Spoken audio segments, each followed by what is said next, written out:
varchar ये करती है, अगर हम करेक्टर किसी मतलब कोई भी डाटा स्टोर करना चाह रहे हैं उसमें करेक्टर और इंटीजर, ठीक है, उसके अंदर जो डैश होता है ना that is string, that is character, ठीक है।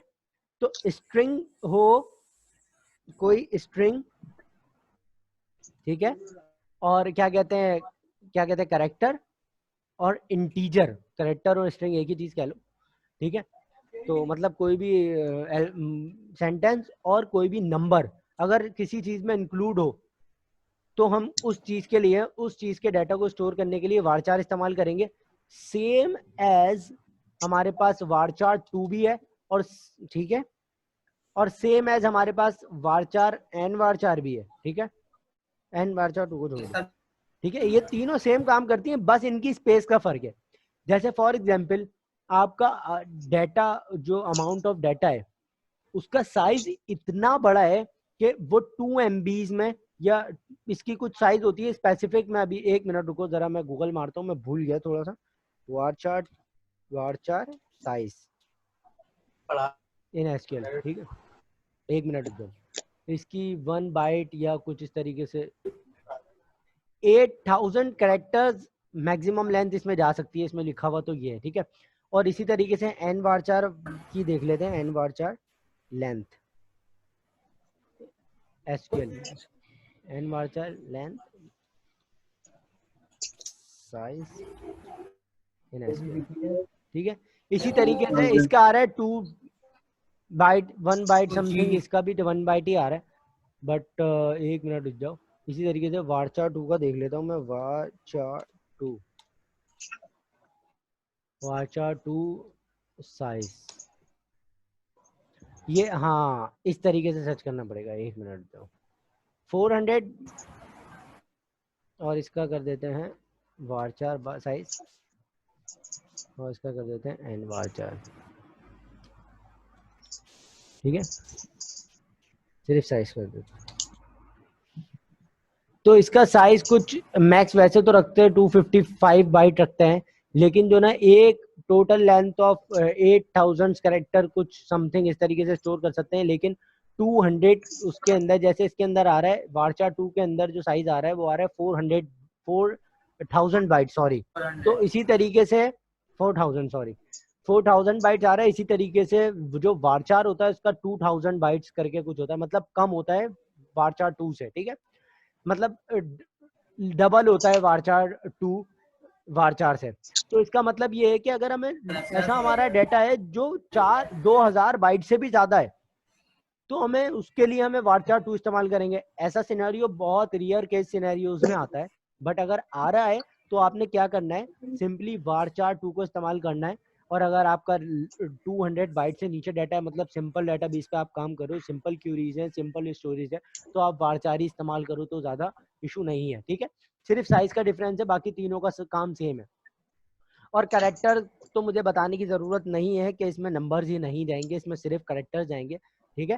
तो इसके लिए हम क्या कर रहे हैं, तो ये सिर्फ करेक्टर्स के लिए इस्तेमाल की जाती है, ठीक है। किसी को कोई इशू यहाँ तक? एनीवन? मैं चैट में बता दूं अगर किसी को कोई इशू है। If anyone have any issue तो उसमें मैसेज में टाइप कर दो, ठीक है। बोले varchar और 4 n varchar ये इन लोगों में इनका साइज का फर्क है। और करेक्टर के अंदर ये है कि करेक्टर सिर्फ करेक्टर स्टोर करता है, ना कि नंबर्स। varchar n varchar और varchar 2 ये नंबर और करेक्टर दोनों स्टोर कर जा सकता है, लेकिन करेक्टर जो कैर करके या चार करके जो हमारी पास डाटा टाइप्स है, ये सिर्फ हमारी करेक्टर के लिए इस्तेमाल की जाती है, ठीक है। स्ट्रिंग बता दे यार। ठीक है, और इसके अंदर ये है कि जैसे कि फॉर एग्जांपल मेरा कोई नाम, ठीक है, मेरा किसी भी स्टूडेंट का कोई नाम अगर हम ले लें फॉर एग्जांपल, तो कोई भी नेम हो गया। अच्छा, इसके अंदर ये, जी बोलो, बता दे यार, स्ट्रिंग नहीं पता। मैसेज में लिख के बताओ, थोड़ा सा मिस आवाज, जो वॉइस है वो थोड़ी टूट रही है।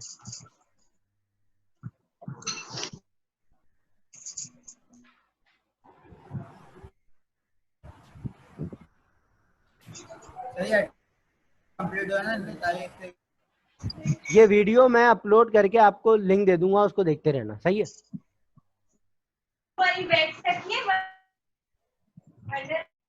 अब करेक्टर जैसे कि कोई नेम, अब वारचार या वारचार 2 या वारचार की एग्जांपल इस तरीके से ले सकते हैं जिसमें करेक्टर और नंबर दोनों आ रहे हो। जैसे कि आपकी कभी कभार ऐसा होता है कि फॉर एग्जांपल एनआईसी नंबर ही ले लो यार, 42101 dash, dash is a string, ठीक है, dash is string, dash is use as a character, तो फिर that's why we use varchar for CNIC number. CNIC number के लिए हम नंबर या इंटीजर इस्तेमाल नहीं कर सकते, ठीक है, हम वारचार 2 वारचार इनमें से ही कोई डाटा टाइप इस्तेमाल करेंगे। लेकिन अगर बात आ जाती है सिर्फ नाम की, करेक्टर की, तो हम क्या करेंगे, करेक्टर डाटा टाइप इस्तेमाल करेंगे। अच्छा, इस एक स्पेसिफिक लेंथ डिफाइंड होती है, ठीक है, जैसे कि फॉर एग्जांपल अगर आपने वारचार डिफाइन करा है, ठीक है, तो जब भी आप वारचार डिफाइन करोगे तो उसके आगे आप लेंथ बताओगे कि हाँ भाई इतना मैक्स बाइट ऑफ डाटा मैं जो ना इसमें स्टोर करना चाह रहा हूँ। तो हम लोग मैक्स जो 255 इसकी लेंथ होती है तो वो ही डाल देते हैं। इससे क्या होता है, क्योंकि अगर आपने for example number of characters और नंबर्स जो भी आपने डाटा स्टोर किया है, जैसे कि 42101, मैं एक एनआईसी नंबर डालता हूँ, 42101 डैश 29430, इसी तरीके से मेरे आगे सीएनआईसी नंबर है। अब नंबर भी आ गया, ये भी आ गया, नंबर ऑफ करेक्टर्स और नंबर्स काउंट कितना हो गया, 1 2 3 4 5 6 7 8 9 10 11 12। अब इसने जितने भी बाइट्स घेरे, मतलब इसने जितना भी एरिया ऑफ स्पेस, इसने जितना भी साइज लिया इस 255 लेंथ में से, वो ही इतनी ही ये कंजम्पशन करेगा। उसके अलावा बाकियों में डिवाइड कर देगा, मतलब बाकी हिस्सा वो ये कंज्यूम तो करेगा, सिर्फ उतना ही करेगा जितने हमने डाटा स्टोर करा है बस।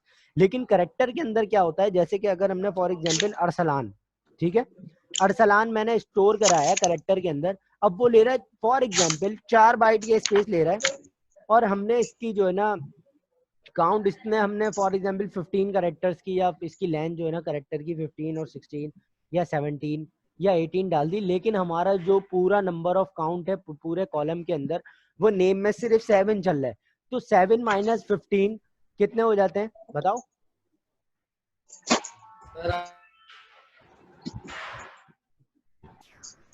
8 5 8 7 15, सही है, ठीक है, तो 8 बच जाते हैं, ठीक है। तो इसका मतलब 8 का जो स्पेस है ना, वो हमारा क्या हो रहा है, जाया होता है। मतलब करेक्टर क्या कर रहा होता है, अगर हमने एक स्पेसिफिक स्पेस सही डिफाइन नहीं करते, मतलब कोई अप्रॉक्स आपने यहाँ पर स्पेस डिफाइन करना है, अगर अप्रॉक्स स्पेस इतना डिफाइन करना है कि हमारा बाकी का डाटा जो है वो कंज्यूम ना हो।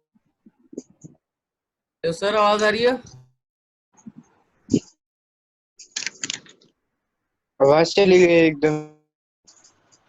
तो फिर आपने क्या करना है, आपका जो डाटा होगा वो कंज्यूम नहीं, उतना ही स्पेसिफिक डाटा आपने डिफाइन करना है जितना आप यूटिलाइज कर रहे हो पूरे कॉलम के अंदर। मतलब अगर for example number of characters की लेंथ पूरे कॉलम के अंदर आपके नेम जितने भी जाएंगे वो 8 में है, तो आप 11 डिफाइन कर लो। मतलब इतना डिफाइन नहीं करो कि सारा एरिया जो, मतलब सारा साइज ऑफ कंजम्पशन है हमारा डेटाबेस स्टोरेज की, वो सारा करेक्टर ही ले जाए, क्योंकि फिर हर चीज की फैचिंग, हर चीज का लोडिंग टाइम होता है डाटा फैच करके लाने में। जब हम डाटा फैच करके लाने में लाएंगे तो फिर बिकॉज ऑफ साइज वो फिर मसला करेगा, ठीक है। अच्छा, अब इंटीजर पे आ जाते हैं, ठीक है। अब इंटीजर क्या है, सिर्फ नंबर स्टोर करता है, इसकी कोई लेंथ डिफाइन नहीं की जाती। जितना डाटा हम स्टोर करते हैं उतना ही डाटा की ये साइज की, उतने ही साइज की ये एरिया ऑफ साइज कंजम्पशन कर रहा होता है। जितना हम डाटा स्टोर करेंगे उतना ही साइज ये कंज्यूम करेगा, ठीक है। अच्छा, ये हमने पढ़ी थी डाटा टाइप्स, ऐसा ही है। अब हम लोग जो काम करते हैं वो काम करते हैं इसके अंदर, वो करते हैं टेबल क्रिएट या डेटाबेस क्रिएट करने का। तो डेटाबेस क्रिएट करने का ऑप्शन क्या होगा, डेटाबेस क्रिएट करने के लिए हम अगर एसक्यूएल सर्वर के अकॉर्डिंगली बात करें तो डेटाबेस क्रिएट करना दोनों में सेम है, पीएचपी माई एडमिन और एसक्यूएल सर्वर दोनों के अंदर, ठीक है। क्रिएट टेबल, सही है आप। या फिर अगर हमने डेटाबेस कोई डिफाइन करना है, कोई नया डेटाबेस बनाना है, तो हम क्या करेंगे उसका, जी हाँ बिल्कुल अबीर, मैं रिव्यू करवा रहा हूँ क्योंकि कुछ स्टूडेंट्स हैं उनका कुछ मिस हो गया था। अब उसके आगे फिर मैं ऑल्टर की कमांड्स और ज़्यादा मतलब आगे लेकर चलूंगा। तो अभी जितना मतलब पॉसिबल है कि पिछला रिव्यू करवा कर फिर मैं आगे चल सकूँ। ठीक है, सही है, ठीक है। ठीक है, ठीक है। तो आपकी भी रिव्यू हो जाएगी फिर सब चीज़ें ज़रा थोड़ी रिव्यू होने के बाद थोड़ी दिमाग में घुस जाएंगी आपकी यकीनन पक्की हो जाएंगी। तो डाटा डेफिनेशंस लैंग्वेजेस है ना, तो ये भी रिव्यू करवा रहा हूँ जितनी मतलब पढ़ाई थी वो। ठीक है। अच्छा, अब क्रिएट टेबल की, जैसे कि मैंने फॉर एग्जांपल यहाँ पर एक कमांड ले ली है, क्रिएट डाटाबेस की ले लेता हूँ, सॉरी डाटाबेस। डाटाबेस का नाम मैं रख लेता हूँ स्टूडेंट रिकॉर्ड्स के नाम से रखा हुआ है मैंने। तो मैं काम करता हूँ स्टूडेंट कोर्सेज कोर्स के के नाम, हाँ कोर्सेज के नाम से डाटाबेस को मैं क्रिएट कर लेता हूँ, यहाँ पर करूँगा। और यहाँ पर गो का नीचे कमांड है, इस गो की कमांड को मैं क्लिक करूँगा तो यहाँ पर हमारे पास डाटाबेस क्रिएट हो जाएगा। अगर हम राइट हैंड साइड पर देखें तो अच्छा, ठीक है। अब हमारे पास एक स्टूडेंट कोर्स के नाम का डेटाबेस क्रिएट हो गया है। ठीक है, अब हम वापस एसक्यूएल में जाएंगे। अब इसी स्टूडेंट कोर्स के अकॉर्डिंगली हम इसी के अंदर एक टेबल को इनिशिएट करवाएंगे। वो टेबल की क्यूरी हमने क्या पढ़ी थी, क्रिएट टेबल।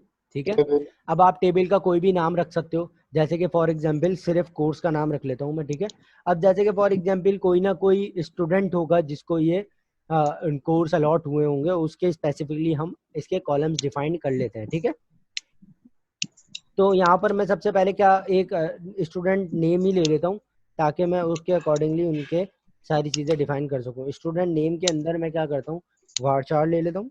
ठीक है, वारचार की लेंथ मैक्स 255 डिफाइन कर देता हूँ, क्योंकि वारचार ले लो कोई मसला नहीं है, आप करेक्टर लेना चाह रहे हो करेक्टर ले लो, लेकिन अगर फिक्स लेंथ है तो उसकी। ठीक है, तो उसके बाद यहाँ कॉमा डाल के मैं नीचे आ जाता हूँ। कॉमा डालने के बाद उसके बाद अब मैं यहाँ पर डिफाइन करता हूँ स्टूडेंट नेम के अलावा, या एक मैंने एक काम कर लिया, हाँ student ID, database used STD ID. ठीक है, स्टूडेंट आईडी मैंने डिफाइन कर दिया। अब मैं क्या करता हूँ, वारचार। ठीक है, वारचार सॉरी इंटीजर डिफाइन कर लेते हैं, इंटीजर डिफाइन कर लेते हैं। और उसके बाद इंटीजर डिफाइन करने के बाद कॉमा डालने के बाद नीचे आ जाते हैं। उसके बाद उसको कोर्स आईडी एक डिफाइन कर लेते हैं। ठीक है, कोर्स आईडी हम कुछ भी रख लेंगे अपनी मर्जी से। और कोर्स आईडी, तो कोर्स आईडी के अंदर करेक्टर्स भी लाएंगे हम और नंबर्स भी लाएंगे, तो इसलिए that's why we have to use varchar. ठीक है, तो वारचार की लेंथ आप वारचार 2 रखो या वारचार रखो, as you wish, whatever you want. ठीक है, यहाँ पर 255 कर देंगे। उसके बाद यहाँ पर कॉमा डालने के बाद अब हम जो स्टूडेंट्स को कोर्स अलॉट हो रहे हैं, ठीक है, अब कोर्स हम डाल देंगे इसके अंदर। ठीक है, अब कोर्स जैसे कोर्स 1 कोई अलॉट हुआ है तो उसकी भी कोई स्पेसिफिक वो रख लेते हैं, डाटा टाइप वारचार। ठीक है, वारचार। ठीक है, वारचार कह रो, वायर कार बोल लो, वायर कैर बोल लो, आपकी मर्जी। हाँ जो बोल रहे हैं आपने वो, आपको जो आपकी ज़बान पे चल रहा है वो आप बोल लो। ठीक है, 255 समझ लो। हम हमारी जो कोर्स अलॉट वगैरह दिए करे जा रहे हैं वो सब से मैक्स 2 कोर्सेज एक स्टूडेंट को दिए जाते हैं एक सेमेस्टर में, फॉर एग्जांपल। तो मैं वारचार 2 कोर्स 2 ले रहा हूँ, मतलब कि तमाम स्टूडेंट्स में से अगर एक स्टूडेंट है कोई भी, तो उसको मैक्स एक सेमेस्टर में 2 कोर्सेज ही मिलते हैं फॉर एग्जांपल। तो मैंने उसके 2 कॉलम ही ले लिए। ठीक है, अब मैं क्या करता हूँ, इस टेबल को क्रिएट कर लेता हूँ। तो इस टेबल को क्रिएट करने के लिए हम PHP-MyAdmin में तो गो की क्यूरी इस्तेमाल करेंगे। ठीक है, लेकिन अगर हम एसक्यूएल की सर्वर की बात करें तो एसक्यूएल सर्वर के अंदर इस पूरे जो भी हमने क्यूरी बनाई होती है उसको सिलेक्ट करके हम F5 प्रेस करते हैं तो ऑटोमेटिकली क्या होती है, क्यूरी रन हो जाती है।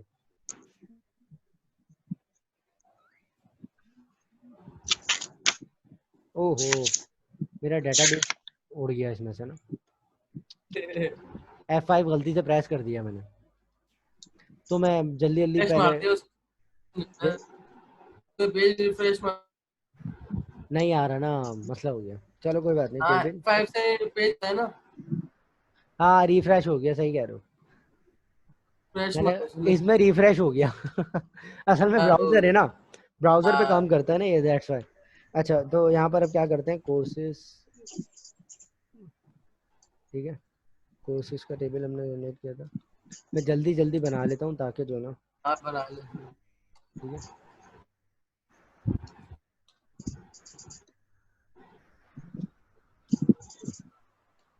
STD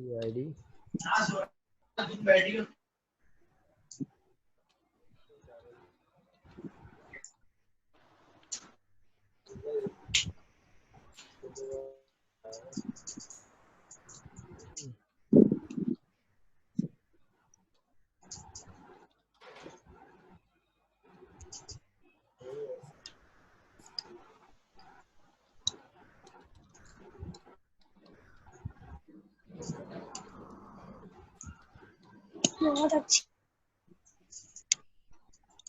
हाँ हाँ सायरा, क्या बहुत अच्छे? मुझे ही बता दो, मैं भी हंसना चाहता हूँ उस बहुत अच्छे पे। नहीं आप थी।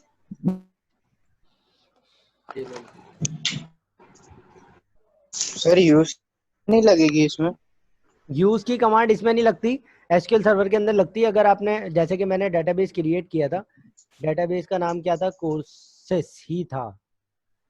कोर्सेस रिकॉर्ड कर देता हूँ टेबल का नाम। Student course. हाँ स्टूडेंट कोर्स कर देता हूँ। सर ये बंदे सारे 5 बंदे बैठे होंगे। हटा हुआ। मैं हूँ आजा शुजा। ठीक है।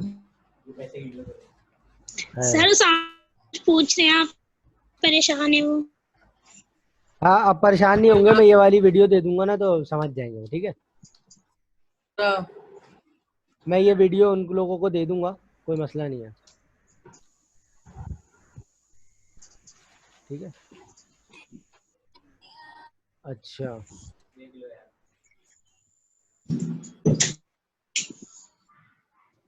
ठीक है। अच्छा, हम जब भी कोई डेटाबेस क्रिएट करते हैं तो एक मिनट रुक जाओ, इसको कॉपी कर लूँ मैं जरा। गो कर दिया मैंने। अब यहाँ पर हमारे पास क्या हुआ, स्टूडेंट कोर्सेज के अंदर स्टूडेंट कोर्स का ही स्टूडेंट कोर्सेज का क्या बना दिया मैंने, डेटाबेस क्रिएट कर दिया। उसके अंदर कॉलम क्रिएट करे, कौन कौन से लेफ्ट साइड पर आ रहे हैं, ठीक है।